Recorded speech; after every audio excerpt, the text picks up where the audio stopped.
Welcome to the Mandatory, the first live that we've done ever on the show. A really good one. Anthony Joshua gets the victory over Jermaine Franklin.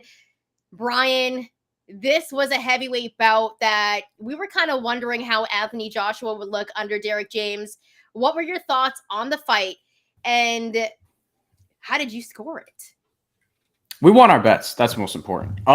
So we had we had Anthony Joshua. I had him going over 7.5 rounds with Jermaine Franklin, and you had Anthony Joshua winning by decision. Very good value on both those bets. Yeah. Mine was, I think, plus 105. I think it got up to plus 115 at the time. Yours was like plus 500 or whatever. Yeah, and I And also bet will the fight go the distance, which was a plus 370. So two separate bets, and we hit our bets. That's important. We got to mention that. yeah, we hit our bets. And look, I scored it 116, 112 for That's the Anthony exact Joshua. score that I. That's the exact score that I had. Come I on. gave You I gave know, 4 rounds to Franklin, and I had Anthony Joshua actually dominating the end of the fight. Like I had him win 8 through 12, to be honest with you. yeah. So I think and whoever's with us right now, because I'm seeing a bunch on Twitter and on YouTube or whatever, just drop a comment. Let us know what you think about the fight and what Anthony Joshua said afterwards, and the altercation that happened after the fight when they were just holding each other for fucking 5 rounds. Before that. But anyway, I think regarding Anthony Joshua and Jermaine Franklin, thought Anthony Joshua won the fight. I thought he looked fine. I think if I'm Deontay Wilder, I'm like, whew, give me that fight next. You know what I mean? He's back in the gym. He's training with trainer Malik Scott. We'll see. Tyson Fury, if I'm watching that fight, I'm like, oh, give me some of that, Yeah. next. But I also think that Anthony Joshua, Jermaine Franklin, I had a lot of respect for him as an opponent because I thought that he brought it against Dillian White and deserved to win that fight. This fight, I thought he had a case probably about 8 rounds of the way through. Mm-hmm. But then I thought Anthony Joshua took over in the last part. One thing I did say to sprinkle on, if you remember, was Anthony Joshua by knockout between rounds 9 and 12, which, was close to happening, I guess, at some point. But Jermaine Franklin was not letting that happen. And, for me, overall, what would you call it? A C plus level, maybe, performance from Anthony Joshua. He still got tagged a lot, had a bloody nose in round 2. His trunks were all red, a little bit white and red. Thought it was tie-dye or something like that. Jermaine Franklin made him bleed. And we were talking about this earlier when we were previewing the fight. Of course, we wanted to see how Anthony Joshua would look under Derek James, and he came out and he was a little bit conservative to start off, just kind of like how I was saying in our preview. And I think that's kind of what happens when you're under a new trainer, like a guy like Derek James. So that's what we saw, but he established the jab early on. After 4, I had it 2-2. I thought Jermaine Franklin was definitely in this bout, and Tony Bellew thought differently. He was having it. AJ just winning, bodying him. And I was like, what fight is he watching? Also, fun fact, I was on Twitter. So I also heard that, and this is from Michael Benson. He tweeted, Tony Bellew in an altercation with a member of Jermaine Franklin's team at ringside after the end of the Anthony Joshua fight. That's according to DAZN commentary. Okay. He also gave Anthony Joshua the first 10 rounds of the fight, which one is like, come on. But then he gave Jermaine Franklin round 11, which I found weird. Yeah, because I had AJ bodying like 8 through 12. I gave all those to AJ. It's I think I actually did as well. We might have had the exact same rounds for the exact same fighters, which maybe we should be judges. I don't know. We could. I've thought about getting a judging license, but we could talk about that another time. That's a true story. But anyway, I think that with Tony Bellew though, like that card was egregious, and I think that he got to the 11th round. He was like, oh shit, like I don't want this to be 120 to 108. Let me just find some shit to close the gap a little bit here. It was still too wide. I bet you anything he looked on Twitter and people were like, what's up with his scorecards? Because I know that's what I tweeted. And he's like, you know what? I'm going to give the 11th to Jermaine Franklin. So people are like, I'm not being biased here. But yeah, me too. I think that with Tony Bellew, though, that card was just bad. But I thought the judging, I thought, unsurprisingly, a little more favorable to Anthony Joshua than I probably would have went, but it wasn't egregious. 117, 111. I think there's a case for that. 118, 111. Interesting. One round. Mm. Had it at a draw. I 116, 112. That's how I had it scored. That's how you had it scored. I could see Um, team 113 maybe, but I don't think that Jermaine Franklin like decisively won 5 rounds. So I'm not gonna be all up in arms about that. so we gotta look to what's next because obviously he was talking to Tyson Fury, That's what the and sport is about. What's next? exactly. But the thing about it was coming into this fight, there were so many questions about Anthony Joshua. He even said if he lost, he would retire. Now, he had a decent performance, of course, under new trainer Derek James. But my biggest question to you was were you wowed by this performance? And number two, does this set up the fight with him and Tyson Fury now? And do you think we get it? So I'm asking you like 3 questions here. Yeah, thank you for that. We're gonna get to this comment in a second. Once we figure out how to do that properly, it's fine. But like, I think when we get to, yeah, there we go. Actually, we could post a comment right here. Tony Yayo. I don't think it's the official Tony Yayo, but says did not bother to watch. Did AJ strike fear in the rest of the heavyweight division? Which also ties into at least 2 of your 3 questions, Shantelle. So what we can talk about is like in terms of what's next. I mean, I do think that Tyson Fury seems like the most likely outcome here. I mean, that's Yeah. something that they tried to like put together for last December. Obviously, it fell through. It didn't really get done. And Tyson Fury, not the easiest guy to work with. Other heavyweights would tell you, Alexander Usyk being the latest. But I think that that's sort of likely outcome here. And you do remember at the beginning of the year, Eddie Hearn and Anthony Joshua sort of laid out this 3-fight plan for Anthony Joshua's resume this year. And the second fight would be Dillian White in like July. He said at the end of this not press conference, but rather his address to the fans and the media in this fight or following this fight, that he was going to return in the summer. I think that Dillian White is an option. I think that I wouldn't want to see that fight as much as I'd like to see, obviously, Tyson Fury. To me, I want to see him fight Deontay Wilder because logically, these are Yeah. probably, if not the best, the 2 biggest name heavyweights who don't have a title right now. I would love to see that be next. I think it'll be 5 years late, 4 years Yeah. late, perhaps 3 years late, but it's something that I would love to see more than anything else. For me, is Deontay Wilder and Anthony Joshua's at the top of my wish list, which then means we're probably not going to get it. So where do you fall on this? Because I feel like the most likely outcome is maybe Fury or Dillian White. I would love to see it be Deontay Wilder, potentially even a third fight with Andy Ruiz. I wouldn't actually be totally mad at that.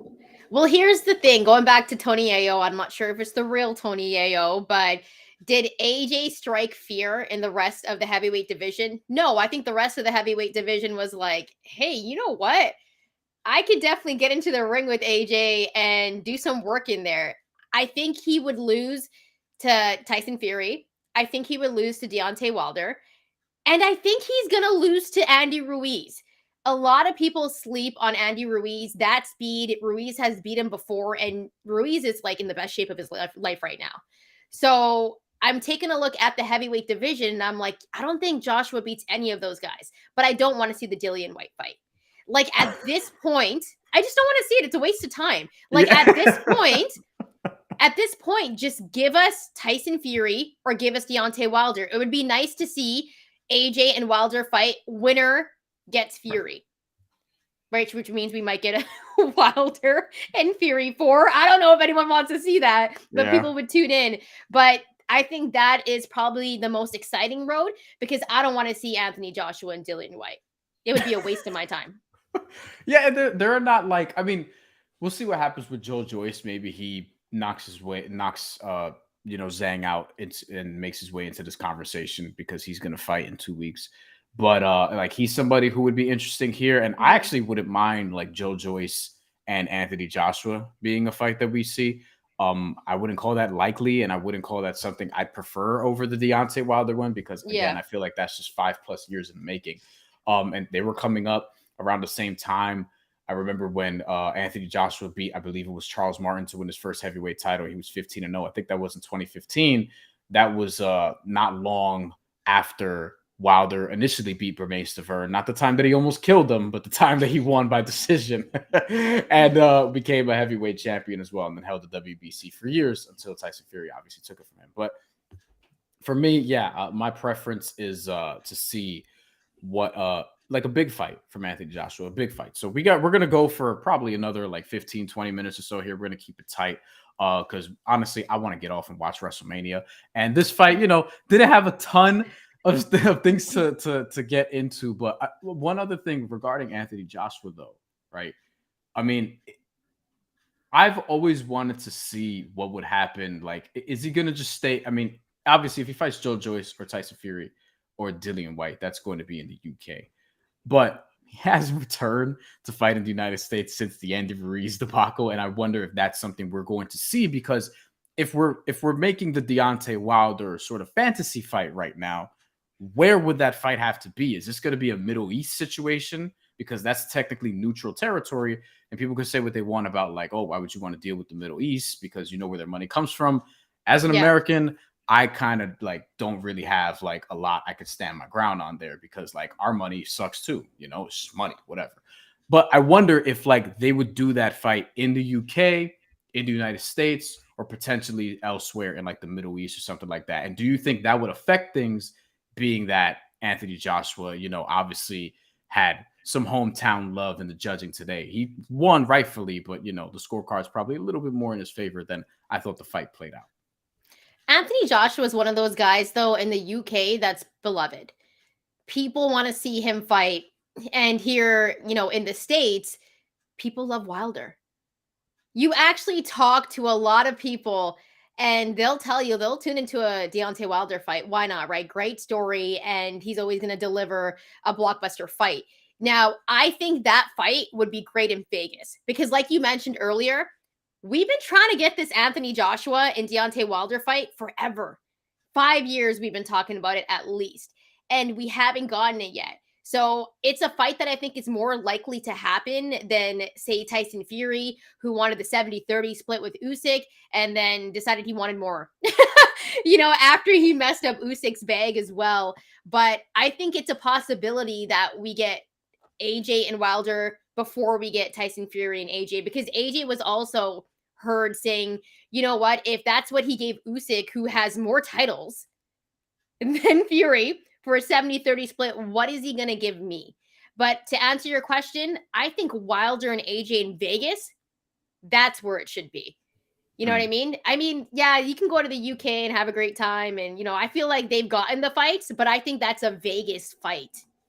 I think, to me, it's a Madison Square Garden fight. Of course you'd say that. You're from New York. Yeah. Because you're in the West Coast, I'm on the East Coast, so this is why we have that difference. But to me, it is a Madison Square Garden fight. It is. But I mean, Deontay Wilder hasn't fought, I don't think, MSG. I don't know if he ever has, actually, because PBC fights tend to be at Barclays Center if they're going to be in New York City. But I still would like to see that here. As opposed to the UK. But I actually think Deontay Wilder wouldn't mind going to the UK. I feel like if you're Deontay Wilder, like, why do you care about judging anyway? Because you think that you're going to knock him out, because all your damn fights end by knockout, with the exception of the one Bermane Stiverne fight and obviously the first Tyson Fury fight. So I think that's kind of where we're at as it pertains to the fantasy matchmaking element of this. Going back to Anthony Joshua's performance, do you like this version of Anthony Joshua from what you saw? Because he was boxing a lot, establishing the jab early on. I thought he would move around the ring a little bit better. At times, I thought he was stationary. Yeah. But this was a different Anthony Joshua. And the one thing that I always said was, early on, Anthony Joshua, heavy hands. He was throwing heavy punches all the time, right? And we were seeing a lot of those AJ knockouts. And then after Andy Ruiz, he got really cautious, started to box a little bit more. I don't believe he had like the right people training him. I'm glad he's with Derek James, but I wish he could put it all together. You know what I mean? Like, I think today, if we would have seen Anthony Joshua also drop Jermaine Franklin, I think we would have been like, yo, okay, he had a really good performance. I'm impressed. I like what I see from Derek James. But he didn't drop Jermaine Franklin. and he didn't get the knockout. So he got a decision victory against a guy that he was a huge favorite over. And to me, that's a little bit disappointing. And maybe I'm playing a little bit of devil's advocate here, but I don't think that's a fight where I'm like, whoa, like AJ kind of blew me away there. It's just not that.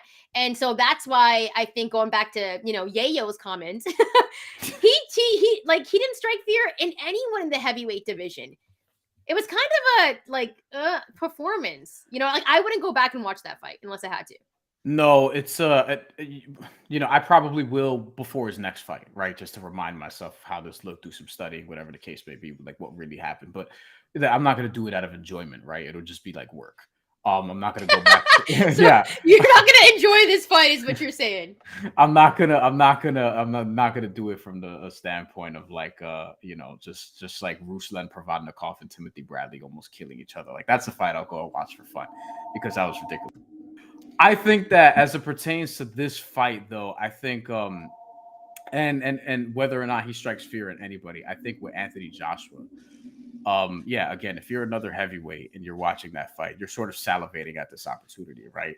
And we have a comment from Astros Outlook. I know who that is. AJ seemed tense at first. We appreciate you, Astrid. It's true. He did. He seemed a little bit nervous. And you totally look at AJ, like the energy was different. The vibe was a little bit different heading into this one. And you could tell that he had pressure on him. Like just looking at him, he totally had pressure on him in his fight. And we talked about the pressure going into this fight, how he had to have a really good performance. And I think we were left watching this fight being like, there's better fighters in the heavyweight division at this point in AJ's career.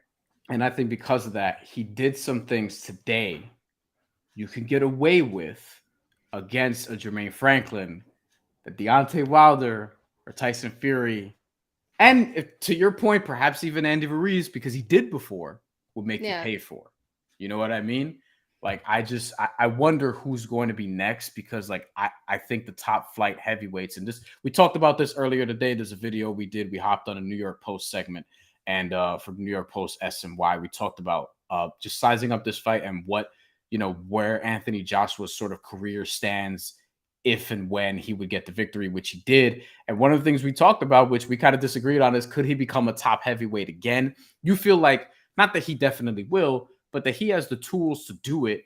And for me, it's like he's always had the tools to do it and hasn't quite put it all together. And I don't feel like, I think at 33 years old, that it's suddenly going to happen at this point, Now, when we answered that question, I don't think he's going to be the top heavyweight in the division. Right. But I think top 5. Like, he's always going to bring those numbers in. He's always going to be able. They just sold out that arena. They sold out the arena for Anthony Joshua. That can't be taken lightly. You got to win. And he won. No, but I mean against, like, not just Jermaine Franklin types. You know what I mean? I think... yeah. He has to have a big win against a big name as well in that top 5 heavyweight. So I want to ask you, actually, if you had to rank your top 5 heavyweights right now, how are you going to rank them and go from your top 1 to 5? Tyson Fury's number 1. Right now, Alexander Usyk is number 2. Deontay Wilder's number 3. And then from there, I have to think, right? Like from there, I have to think. I think this is where you can make a case for Anthony Joshua being next. Joe Joyce, I feel like you want to see him prove a bit more, but he's in that mix on that trajectory. There's a body of work conversation you could have with Andy Ruiz Jr., who does have a couple big wins. He got dropped a couple times against Luis Ortiz last year. But he got the victory. Luis Ortiz still got power in his hands. You know what I'm saying? And he was still able to get the victory. So if I had to rank it, I'm going to go with Alexander Usyk, number 1. He's got more titles. I'm going with Tyson Fury next. Going with Deontay Wilder at number 3. Going with Andy Ruiz at number 4. Number 5, Anthony Joshua. And one guy that I definitely want to see is Frank Sanchez. Frank Sanchez is interesting. And Tony Yayo comments again. And this is probably, he had Joe Joyce 4, Luis Ortiz 5. I think Ortiz top 10 for me, sure. Yeah. I think Anthony Joshua makes this top 5. I think Joe Joyce is probably the other one. I might go AJ 4, and Joyce right after, just because of a body of work type of thing. I think Andy Ruiz is sort of OLI, outside looking in. Luis Ortiz is there as well. I'm actually looking up to see who else could be in this conversation right now. I don't think Dillian White is cracking this top let's five. let's stop talking about Dillian White because Damn. I just it's just someone I don't want in the conversation. And I'm no disrespect to Dillian White. I am a fan of his, but in this conversation, like there is talk that he would fight White next, and it's just not a fight I want to see. Yeah, and then Because after that, you're just grasping for straws. You're just it's like exactly. Joseph Parker, Daniel Dubois. Like you're not really getting there. So, but to me, definitively, we know who the top two is: Tyson Fury, Alexander Usyk. You can flip flop the order if you want, but You can. I would put Tyson Fury first because body of work at the heavyweight division, beating Deontay Wilder twice and some would say 3 times. Deontay Wilder for me is the easy number 3, and then from there it becomes a discussion. And I don't think to bring it back around to Anthony Joshua that he cemented himself as like next after the top 2 heavyweights in the world. Like you don't watch this fight and you're like, oh, he beats Deontay Wilder if they fought. Which is something I think a lot of people were saying once upon a time in like 2018, basically before the Andy Ruiz knockout in 2019. Yeah, and they were also saying at one point that he could possibly beat Tyson Fury. And so the only reason why I have Usyk ahead of Fury is because he's got more titles. And at the same time, he cleaned out the cruiserweight division. Got 2 convincing wins against Anthony Joshua, where Anthony Joshua looked lost in those fights. Except for the second one, he fought a little bit better, but Usyk still got the victory. So I'm like, man, he made Anthony Joshua look like that. And and when we do drop a pound for pound list, by the way, if you're watching this, make sure to drop your top 5 in the heavyweight division as well. Let us know who you think. Also, let us know your comments and let us know what you thought about the fight. But I just think it's one of those situations, Bryan, where we're taking a look at the top heavyweights after this performance and thinking, I don't know how well Anthony Joshua would stack up at this point in his career against a guy like Tyson Fury, who's going to play the social media games. Who knows if they're ever going to get into the ring anytime soon. And then the Deontay Wilder fight, a fight we've been waiting for forever. So yeah, you know what? Unfortunately, I do think it's possible that we get him and Dillian White, a fight I don't want to see. Would you want to see that fight? Be real. I'll watch it begrudgingly, but I'm not gonna like do a watch party during the fight or a post-fight show after. Like you can kiss my ass with that. You know what? The more that I think about it, I think a trilogy fight with Andy Ruiz makes a lot of sense. Because as you remember, prove that the first one wasn't a fluke again. because as Andy Ruiz will be in better shape also. Oh, okay. I like this top 5 as well. Tamir Black, shout out to you.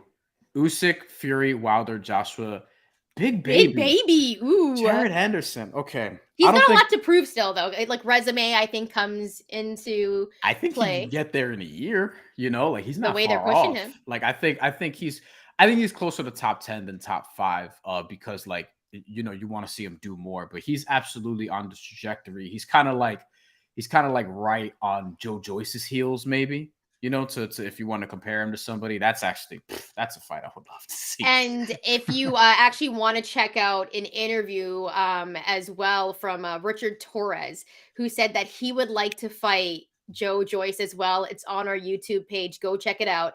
I think that's also a guy, Richard Torres, who's going to be a name in this heavyweight division.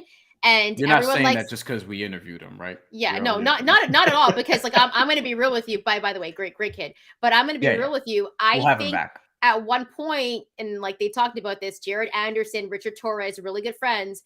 We're going to see them fight each other, and I kind of give the edge to Torres. I know we haven't seen too much of him, but I give the edge to Torres from what I've seen. Really like the kid. I real quick, just a couple minutes on this before we wrap. We'll bring it back to Joshua before we like wrap, but just real quick because we're approaching that 30-minute mark and we don't want to go too long here. I mean, come on. But with Jermaine Franklin, I wonder what's next. And the reason why I pull up Tony Yayo's comment saying Franklin is probably a future Big Baby opponent, I do wonder. Like he fought a good fight against Dillian White, a fight that I thought he should have won. And then with Anthony Joshua, I feel like he started well, faded late. I don't think that he's going to land like a heavyweight title shot or anything like that at some point right now. But I do wonder, like, he's probably going to be somebody else's opponent next or maybe he just beats a journeyman and then finds himself in another one of these situations. I wonder if there's a heavyweight that he could potentially knock off. But like, I mean, are you even intrigued by whatever his next move is? Just talking I about the really guy that am. lost. You are. I Okay. am. Yeah, I really want to see what's next for Franklin for sure. Just because I thought he had a pretty good performance. And at the same time, I think a lot of people thought Anthony Joshua was going to come in and just knock him out. Yep. This is a performance where he went head to head with him. After 4, I had it 2-2. AJ ran away with After it for 6, me. we had it 3-3. You win. Yeah. And like from 8 to 12, AJ dominated. But this was a fight for Jermaine Franklin where you look at his body of work, the Dillian White fight, that could have gone either way. I actually thought that Jermaine Franklin won that fight. So I'm curious to see what's next for him. I think he's a name that we're going to actually see against other top heavyweights. He's like his performance against Anthony Joshua, really good. And same thing with Dillian White. Who would you want to see him next, though? Up against next? I mean, I think that maybe someone like a Luis Ortiz or Andy Ruiz or something like that. You know, I don't know what Andy Ruiz's next move is going to be. I'm kind of disappointed. But I'm kind of disappointed we're not getting Deontay Wilder versus Andy Ruiz because like you think that. And we learned later there were some complications with the PBC piece of it, right? But you figure that with them being PBC heavyweights, that this would have actually happened. But that's not going to be the case. But I would still like to see what's going to be next for Andy Ruiz because I think he's somebody in this top 5 heavyweight discussion that we could be talking about.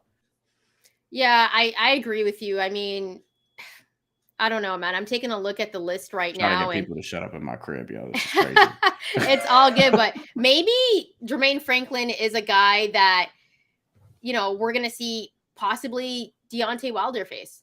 Like, would you be interested in that fight? Chisora Franklin next. We got from Jonathan Johnson right here. Jonathan, thanks for rocking with us. Oh, God. Derek I mean, look, Derek Chisora, he just had that fight with Tyson Fury, which I knew Tyson Fury was going to just like not knock him out. He was just going to leave it, you know, let it go, whatever the case may be. We were going to wrap at 30, but look, if we're going to keep getting questions, because I do see a bunch of people watching this shit, but I'm not seeing a ton of questions, right? We're getting some now.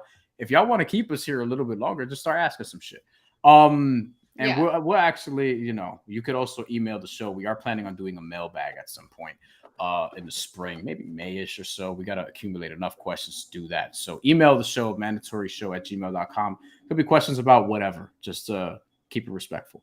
Chisora versus Franklin next is not something I would want to see, but I'd see it. Let's go to Tony Yayo's next comment because he got another one here. Twitter and Rick Laser rumors that PBC would not meet the minimums for Wilder Ruiz, and that's something that we briefly touched on in the show because we had a segment about like what could be next for Deontay Wilder if he were to leave that PBC stable. It doesn't look like it's going to be the case, but we don't know right now. Jonathan Johnson also says he's from the UK.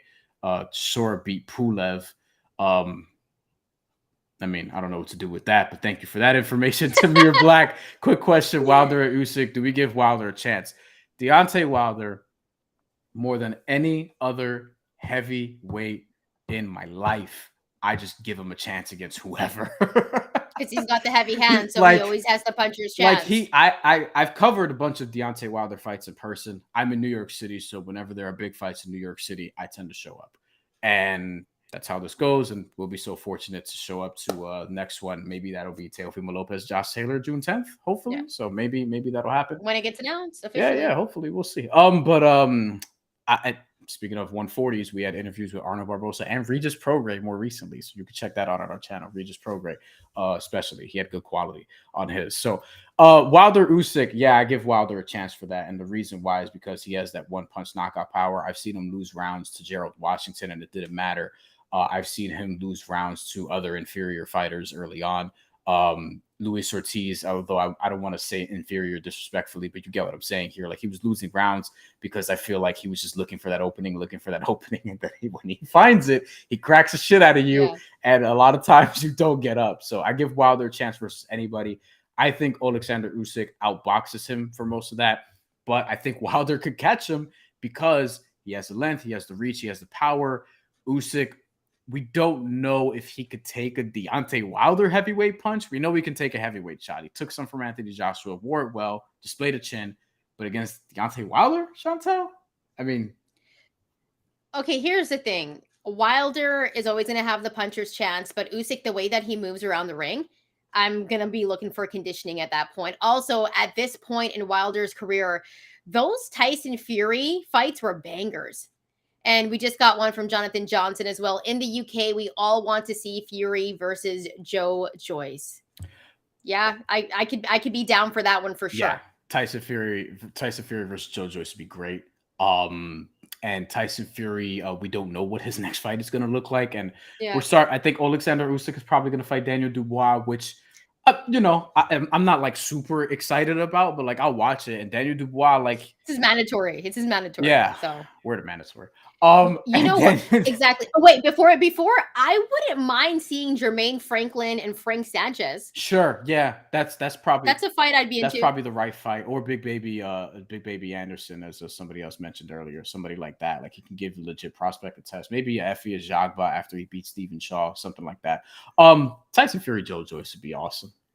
Joe Joyce is gonna fight in 2 weeks, and while I'm not like somebody who's like going to set away all my plans to sort of like, I'm going to watch the fight, obviously. We're going to talk about it. We're going to have some betting stuff and a preview on that leading up to it, I believe, because it's not even a big week anyway. But Zhang Kabang, he showed a lot in his last fight. Don't sleep on him. Do not sleep on him. And Joe Joyce could take a punch. He's shown so far, but that's going to be a fun fight. An action fight, and it's probably not going to go the distance. Tyson Fury versus Joe Joyce would be a banger. Tony Yayo says, is Bianca Belair fighting on day 1 or day 2? My source Peacock soon. WrestleMania does not. The pre-show is on now, but the pre-show, is just going to be talking and talking and talking. And I'm getting off in a couple minutes because I'm going to watch WrestleMania. So all good. I understand. Bianca Belair, I do believe though, is day 2. Don't quote me on that. But John Cena's day 1. So we gotta see what's going on there. Jonathan says Joe Joyce isn't scared of Fury, and the fact that Fury knows that makes it hard for him. I mean, look, I don't think I don't think a lot of guys are scared of Tyson Fury. I just think he's a difficult guy to fight. Would you agree with that? I don't think there's fear. I think Deontay Wilder is more fear than Tyson Fury. But I think Tyson Fury, everything that we've seen from him, it's arguable that you could argue that he is the best heavyweight in the world. You could give it to Alexander Usyk. Bryan and I had it differently. We switched them. But I don't think anyone's scared of him, but that's a really good fight that I think would be a pay-per-view fight that everyone would want to watch. And I think Tyson Fury would win. But here's the thing. If we aren't getting Tyson Fury, Anthony Joshua, Tyson Fury, Alexander Usyk, or Anthony Joshua, Deontay Wilder, how much, like, the other fights are kind of not as exciting to me. Then we'll get shit like this. This is what we'll probably get. Jarrell Miller versus Jermaine Franklin. Yeah, and we'll watch it, and we'll be like, oh, yeah, we're going to watch it, right? But it's people not forget as Jarrell Miller was supposed to get the Anthony Joshua title shot before he failed like 3 steroid tests, and then that became Andy Ruiz, and we all know what happened after that. So any last minute questions also that we can get in here, because we're gonna sign off like any minute now. Shantelle, please continue making the point you were making. No, the only thing I was going to say was before we get off of here, and by the way, any more questions, let us know. Also follow us at TheMandatory TKO. Like and subscribe the video if you're watching on YouTube. We appreciate you. Before we sign off though, Bryan, final thoughts on what you thought about this bout and Anthony Joshua's performance, and if you had to pick straight up who you want next, final thoughts. What do you say? I think that it was 116, 112 Anthony Joshua. I thought he fought a good fight, like I told you, a C+ fight or whatever the case may be. I think he would acknowledge it wasn't his best. Getting adjusted to a new trainer, like that's something that that's tough. You know what I mean? It's not easy necessarily, although even though it's Derek James, like that relationship's going to take a while. I saw this up close with Miguel Cotto and Freddie Roach, and that's something that Miguel Cotto was dominant out the gate. That doesn't always happen, but there's an adjustment period, right? And I think that with this fight, for me and who I would want to see next for Anthony Joshua, the wish list is Deontay Wilder and Anthony Joshua, and it has been since 2018 at least. So I just want to see that. I don't think we're going to get it. Promotional bullshit, whatever. I would love to, though, because look, Showtime and DAZN have come together to make Gervonta Davis versus Ryan Garcia There's hope. arguably the fight of the year this year on paper in terms of excitement and things of that nature and what it can perform. We're gonna have a lot of shit. We have a lot of shit on our page. I was at the press conference. We have a lot of shit, Tank Ryan stuff on our YouTube channel right now, but we're gonna have a lot more breaking down that fight coming up. But we got some questions up here in the chat. Loaded questions. Jonathan Johnson ain't come to play. Word. Okay, so he said, when will we see Crawford versus Spence Jr.? Listen, I heard there's still ongoing talks right now, but I don't know if that fight's going to get made. Also, as a backup, Spence and Thurman is tentatively set, right? And so we might get that fight before we get Bud and Spence and all that drama. That's a fight we've been wanting for years. I want that fight more than I want Wilder and Anthony Joshua. Like, this would be the biggest fight of this generation if we could get Crawford and Spence. And yeah, also Tony Ayo, is there written content? If so, where? Bryan actually breaks down fights on the Action Network. There's a lot of writing. I do write. We check that out. But make sure to follow our YouTube page because we do have tons of content on there. Breakdown fights, betting, and a ton of interviews and fun so shit. Well. And we try to have fun. Honestly, I think a lot of boxing shows take themselves way too seriously. We're just trying to have a good time, along with be professional because we really do this shit. We're not just people just showing up to YouTube or whatever. No, we do TV and shit like that. We actually do this. And we also have Jonathan Johnson says or Gervonta versus Devin Haney. I don't know if that's gonna happen. I would love it though. Oh my god. I would love this in terms of dream what has fights, to happen for that to happen? In terms of dream fights, this would be near the top of my list, but I don't think we're gonna get it. So I don't know if we're gonna get that either, but I do believe we could get Haney and Shakur Stevenson. How exciting that fight is for some people. I love it. Because I do love defense. Shit. But that's a fight that I think we're more likely to get than Gervonta Tank Davis and Devin Haney. But let's see what happens with Haney and Loma. Yes, Haney is huge versus Loma. We actually just broke that down on our channel as well. Did a quick preview as well. So if you want to go check that out, please do. But after 37 minutes on our first live, just want to say thank you to everyone that showed out tonight. We really appreciate you. Hope you enjoyed the fights. Make sure to like that like button, hit that subscribe button. Also, follow us at TheMandatory TKO. We're on Twitter, Instagram, TikTok. Lots of content on there as well. And make sure to still leave some comments as well. We'll be able to possibly get to it when we do our next show as well. And we'll be able to answer anything that you have. And rate, review the audio version because we do have the podcast version up on Spotify, Apple Podcasts, wherever you listen. Rate, review, 5 stars only. Anything less, then go fuck yourself. No, I don't say that. You could give us 4. I don't want 4. Being I'm New not Yorker accepting 4 stars. I'm telling you. I'm just saying they got to be real though, right? You got to be able to take the criticism. If they're not trying to give us a 5, no, you can give us 5 stars. I'm saying for algorithm purposes, we need the 5, right? Just give us the 5. No, yeah, and if you want to have your criticisms 5. In the comments, be like, Bryan's too much of a dick, whatever. That's fine. Just 5 stars, and then you could say whatever as long as you're being somewhat respectful and measured, I would say. But yeah. But nonetheless, we are going to take off because Bryan wants to watch WrestleMania. I want to watch the Final 4 and also the Top Rank card as well. But shout out to Astrid's Outlook. She is our #1 fan. So rocking with us from the beginning. So we got to give her an extra shout out here. But thanks so much for rocking with us. And if you have any more comments, make sure to leave them as well. We'll try to get to it when we record on Monday, possibly. As well, we're trying to answer your questions, but hope you enjoyed the fight and also let us know who you want to see Anthony Joshua fight next. Thanks so much for rocking with us. We'll be back soon with some more content, and we hope you enjoyed our first live.